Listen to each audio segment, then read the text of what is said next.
और घर में दारू रखने के लिए लाइसेंस आपको लेना होगा। सालाना 12,000 लाइसेंस फीस लेगा विभाग और 51,000 रुपए गारंटी मनी लेगा विभाग। और घर पर दारू पीने वालों के लिए एक बुरी खबर है, घर पर दारू पीने के लिए अब आपको लाइसेंस लेना होगा। विभाग की नई पॉलिसी में भारी मतभेद है और जहरीली शराब रोकने में नाकाम है विभाग। नया पैंतरा यहां पर अपनाया गया है। लाइसेंसी दुकानों से शराब लेने के बाद फिर आपको लाइसेंस लेना होगा और इस फैसले को लेकर के लोगों में काफी ज्यादा नाराजगी है। निजी घरेलू प्रयोग के लिए आखिर किस बात का लाइसेंस, ये सबसे बड़ा सवाल है। एक्साइज ड्यूटी देकर के ही लागू लोग दारू खरीदते हैं और तब ये दोबारा एक्साइज ड्यूटी आखिर क्यों ली जा रही है, सबसे बड़ा सवाल है। आपको बता दें, भारी अंतर विरोध में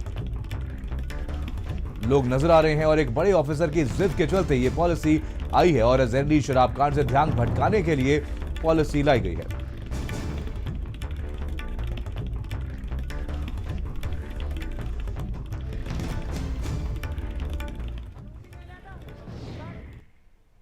भारतीय जनता पार्टी की सरकार हर दृष्टि से जनता की जेब से पैसा निकालने की फिराक में रहती थी। जैसे जब कोविड पीक पे था तब शराब के ठेके खोल दिए, अब संभ्रांत व्यक्ति का सर्टिफिकेट इस लिहाज पर देने जा रही, घर में शराब रख सकता है, अपने मेहमानों को पिला सकता है। कभी भारतीय जनता पार्टी के लोग नहीं सोचते हैं जनता की जेब में पैसा जाए कैसे, प्रदेश की जनता की कमाई बढ़े कैसे, ठेके खुल जाएंगे, घर में दारू पहुंच जाएगी, स्कूल कैसे खुलें और शिक्षा घर घर तक कैसे पहुंचे, इसके बारे में विचार नहीं करती है।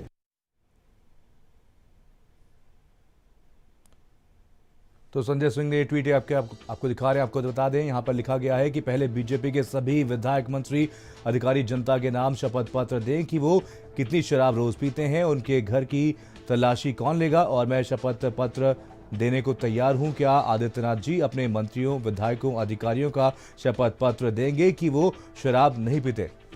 चलिए, संजय सिंह चौहान हमारे साथ, हमारे संवाददाता इसी के ऊपर ज्यादा जानकारी के साथ जुड़ गए हैं। संजय, यहाँ पर कहीं ना कहीं एक अजीबोगरीब पॉलिसी लागू की गई है और इसको लेकर के कहीं ना कहीं लोगों में काफी ज्यादा नाराजगी है। आपसे जानना चाहेंगे, क्या स्पष्ट किया गया है इस नीति में, कितनी क्वांटिटी में एक व्यक्ति अपने घर पर शराब रख सकता है?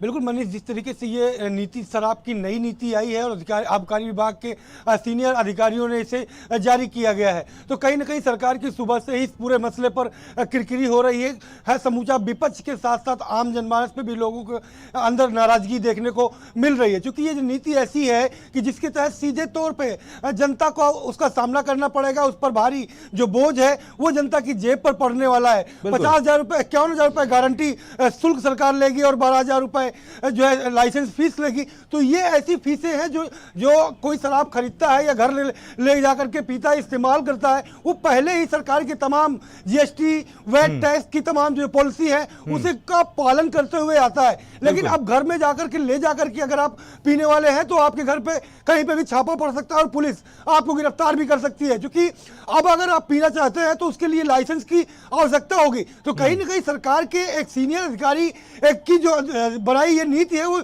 जिद का आलम है कि सरकार की किरकिरी हो रही है।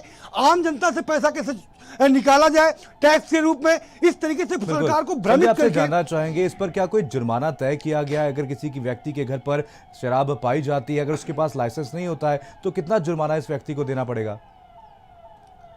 बिल्कुल, जिस तरीके से शुल्क तय किए गए हैं, हालांकि अभी उसे पूरा तरीके से डिस्क्लोज नहीं किया गया कि क्वांटिटी कितनी होगी मिनी बार लाइसेंस के अंतर्गत और किन किन कंडीशंस पे लाइसेंस की आवश्यकता पड़ेगी। अभी उसे डिस्क्लोज करने में सरकार कहीं ना कहीं अभी देरी कर रही है, लेकिन ये जरूर समय पर क्लियर हो गया है कि जिस तरीके से कि अगर सरकार, अगर आप अपने घर पर शराब का इस्तेमाल करते हैं, पीते हैं या दोस्तों को पिलाते हैं, तो उसका आपको पुलिसिया कार्रवाई के जरिए जरूर भुगतना पड़ेगा। बिल्कुल, चलिए, तमाम जानकारी के लिए बहुत बहुत धन्यवाद संजय।